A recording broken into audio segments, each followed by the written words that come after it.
Good morning, everybody. This is Dan from Backpacking Adventures. I'm back out on the trail. This time I am on, this is my last winter trip, my last official winter trip of the year. I'm on the Black Forest Trail. I know I did part of this in, I think it was November, but only did like half of it. So I do want to see this trail without any leaves, which is one of my going on my trails, is seeing them in all the seasons and all the different ways they can be, like with no leaves, the fall, that kind of stuff. So that'll knock this one off there. And this is a 42-mile loop. It's in the Tiadaghton State Forest. It is one of the most difficult trails in Pennsylvania. I don't think it's the difficult, at least to the ones I've done. I'm giving that title to the Standing Stone Trail by far. But this is still a very difficult trail. It is up and down and up and down. I think it's like 9,000 feet of elevation gain over the course of the trail. So I'm doing this in an overnight. Right now it's cold. It's in the 30s. I pulled in, it's 35 degrees. It's supposed to be like 45 degrees right now. So I have my shorts on and I don't know, I'm a little chilly. I might have to put my rain gear on. I have my tights in my pack to put them on, but I figured I wasn't going to start with them because it's supposed to be up to 70 degrees today. And tonight's supposed to be a low of the low to mid 40s at night. I did plan for colder because I have trust issues with the weather reports. So I did bring colder gear with me for that. But it's basically the exact same gear I brought on my last trip. So like I said, my last winter trip, we did turn the clocks back or ahead a few days ago. It's next week, about a week from today, I think it's a week from today, spring starts officially. So, all right, let's get on down the trail.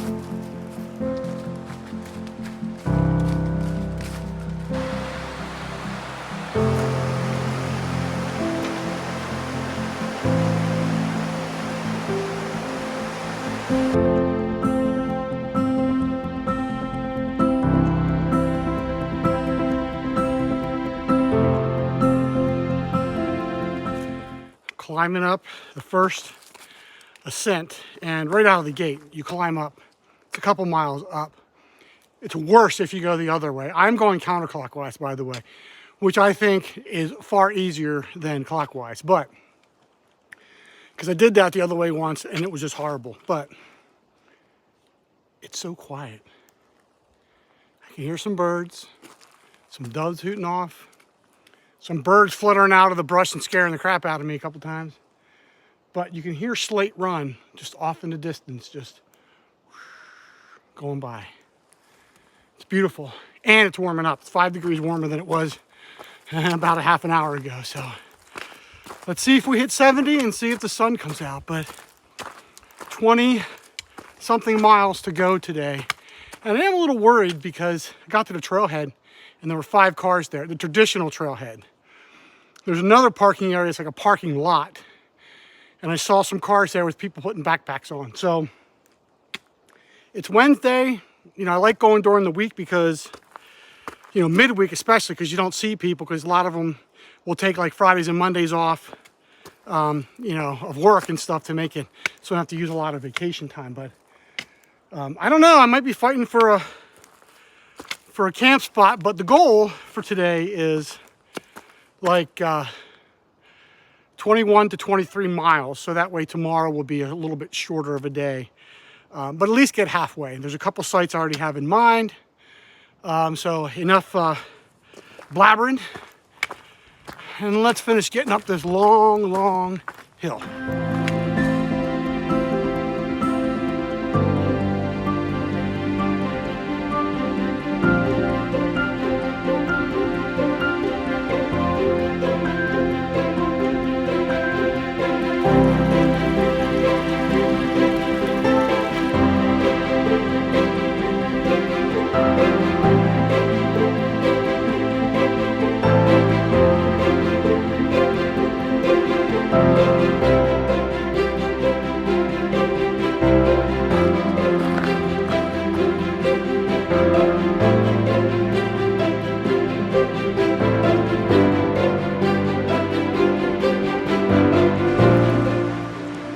Pennsylvania, baby.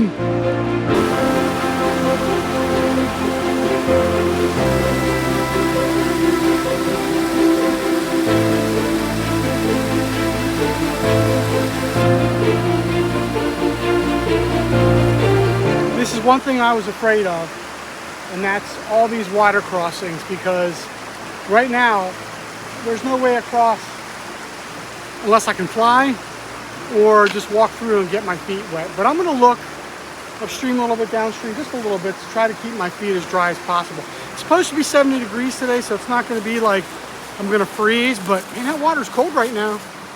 And I just rather not, want to hike 20 some miles on wet feet. But also today, there's an area where I have to cross the same creek like 20 some times. So I don't know if it's going to be like this. I don't know. We'll see when we get there. There is an alternate route to go around that part, but I don't know. We'll see. Made it across down there, kind of on that log that looks broke because, well, I broke it. But my feet got wet kind of over the top. I guess they didn't get as wet as they could have. Like, my heels are still dry, but my toes and stuff, which I feel is the worst part to get wet, are wet. But they'll dry, and then of course once they dry, I'm sure I'll be walking through some areas that are wet, and I'll get them wet again anyway. But hopefully the sun will come out so I can dry my feet.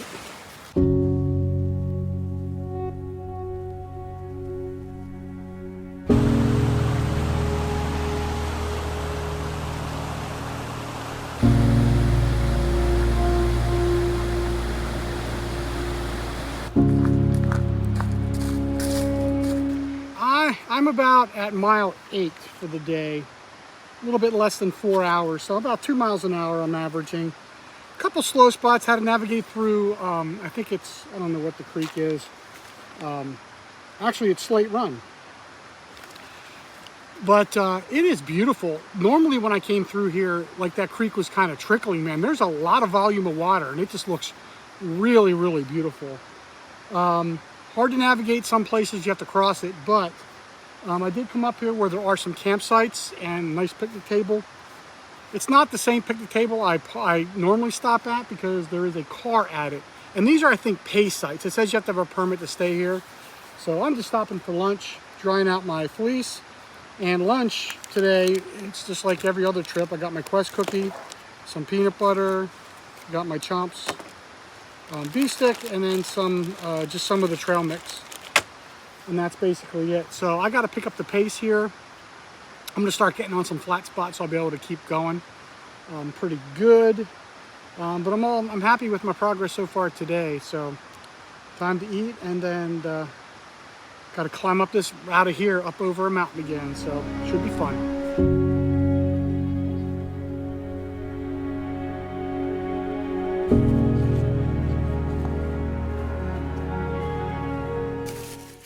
It is definitely different doing the trail, without the green, without the canopy, because normally on a lot of the trails in Pennsylvania, as you're hiking, you can't see back. You really only see forward up until there's a turn in the trail. You really just kind of focus. You're in the green tunnel, basically, and there's not many spots where you can see real deep. But here, look at this.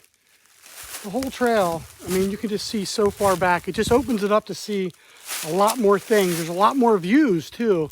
If you're hiking up on a ridge where there's like some trees to the side of you, when it's, no leaves and the brush isn't high, man, you can see additional views that you normally wouldn't. So I definitely would recommend that you do some of these trails in Pennsylvania more than just once. Don't just make it a check-off item. And do it at different times of the year, because it is in different directions. Totally different experience.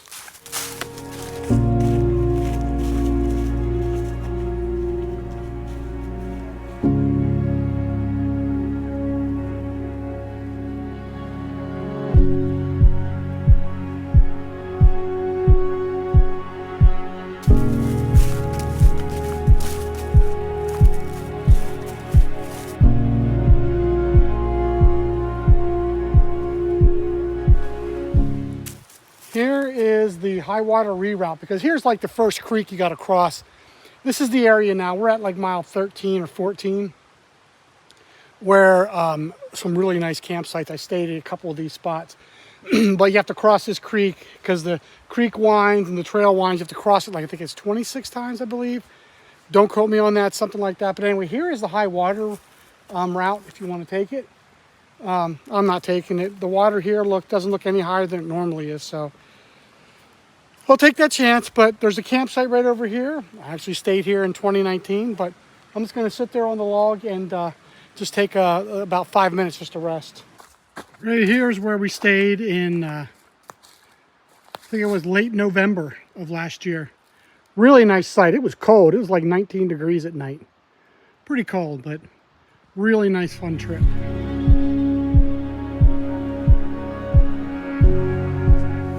Really, really nice campsites along here. Whole bunch of them.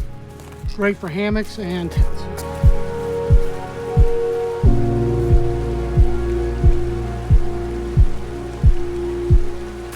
Well, for as much as I tried to keep my feet dry, it just didn't happen.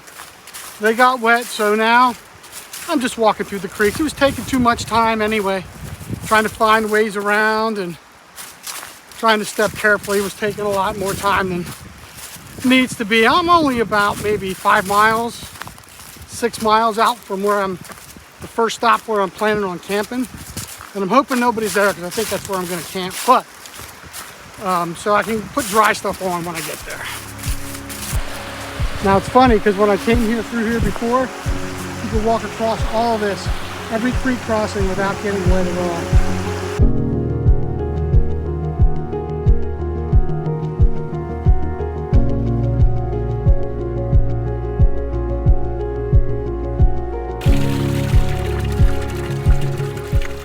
Probably a lead pipe. Up and up I go, straight up for about, I'm going to say 1.5 miles, 2 miles. There's no shortage of hills on this trail. Rock scramble time. Man, I can tell you one thing.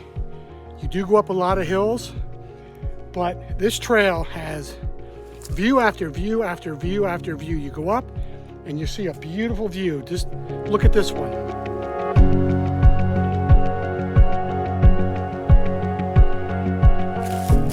Really turned out to be a gorgeous day.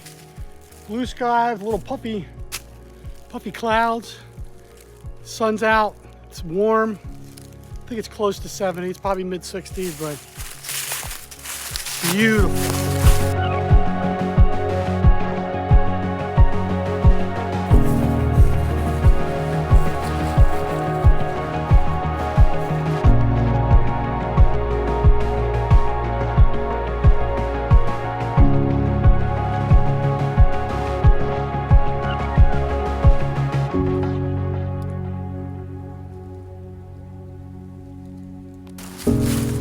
I did make it to mile 21, about 21 and a half, made it to the campsite. And like I feared, there's a bunch of people there, so I'm gonna have to keep going, and I'm getting really tired. It's 5:30, so it doesn't get dark until 7, but I don't know. The next site it's 2 miles, and at the rate I'm going, I don't know, I'll probably be there maybe 6:30, and then I have to wonder if there's going to be people there. So if so, we'll see what I'm going to do. Maybe I'll just keep going and hike it and make it a 30-something mile day and go back to the car. And make it a nice long day hike, that's always a possibility too. But we'll see how far we can get and see where we can camp. All right, so while I was hiking back there, you know how sometimes when your one foot kicks up a stick and they kind of get jammed in between, you're almost going to trip and you have to lift your leg real hard to try to get it from you just tripping right on your face. So I did that and I pulled a hamstring, man. It is hurting. It's not a cramp. I pulled it. And I pulled it good too.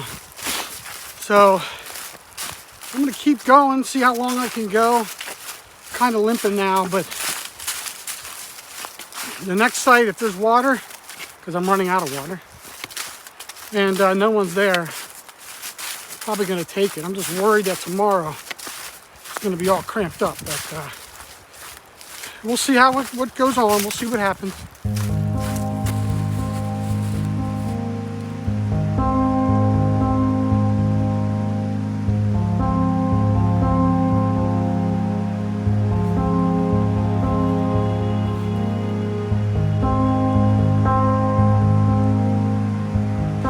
All right, home for the night. Got everything set up. Got my food bag line hung already. It's about 20 of 7. I need to eat. I am starving, tired. So it's going to be an early night. But hopefully my hamstring is not tightening up all night and loosens up for tomorrow. It doesn't kind of tighten up overnight, because that wouldn't be good. But all right, enough talking. Got to eat. It's about 7 o'clock. I ate. I got here at 6. I got everything set up. I ate, hung my food, and I'm in the process of changing. And I did that all within an hour. I wasn't really rushing. I guess everything's efficient. But today was a tough day, man. 23 miles today. I was a little disappointed back 2 miles ago. Somebody else was in my spot. But, you know, you got to do what you got to do. So I just went on another 2 miles, and here I am. It's a nice spot. The only thing about this spot is you're down in a draft, and there's cold air blowing down here because the water's coming down all around this mountain, is bringing the air with it, and it's cold. I mean, it was in the high 60s up there, and as I came down, it dropped. You could feel the coldness, and it's in the 40s right now. It's like 40-something, 48 degrees or something right now. So I am definitely glad I brought my 20-degree set or my 30-degree set of quilts. I almost brought my 40. But I'm guessing it may be into the 30s tonight here at this spot. So I'm gonna put my tights on. I'm in the process of putting them on now. So once I get them on, get some dry socks on, I'll probably end up starting out tomorrow with hiking with these on. Because this morning it was in the 30s, and it wasn't cold, but I just would have been more comfortable with these on. But I'll have to take them off during the day because it's going to be 70 degrees. I had a good hike today, a lot of blowdowns. It took me about an hour and a half longer to get here than what I estimated in the beginning. A lot of that was blowdowns, lots of blowdowns, and the trail was just wet. I mean, it was just, you know, you have to kind of go slow, you're going to slip. A lot of mud, which is what I expect. It's that time of year. And I did fall in the water once, crossing, slipped on a rock. It was real deep. Some of those crossings were up over my knees. I mean, it was, and the water was cold. But I got a big lump on my leg from banging my shin on the rocks. It seems like this year now, every trip I fall and hurt myself. So my thumb still hurts from last week when I fell on it. But that's it for tonight. I'm done. I'm beat. I got a full belly, and I'm going to go to sleep early. I'm going to try to get up early tomorrow. I'm thinking I want to be on the trail by maybe between 6 and 6:30. I don't know, because since we turned the clocks ahead a couple days ago, we lose the hour in the morning of light because it was getting dark or light at 6 a.m. even before that. So now it's, you know, it doesn't get light right now until 7. So don't know if I want a night hike, but you know, it's only for a little bit, and I'll be hiking into the sun, so that would be nice. But I just don't want to miss any of the trail. I know that, but I got 19 miles to go. I did 23 today, and I just don't want to get back to the car late, you know, and have to drive home for a few hours and then get home late and have to unpack everything. So, but anyway, I'm done talking. I am beat. I'm tired. I'm gonna go to sleep, and I will talk to you tomorrow.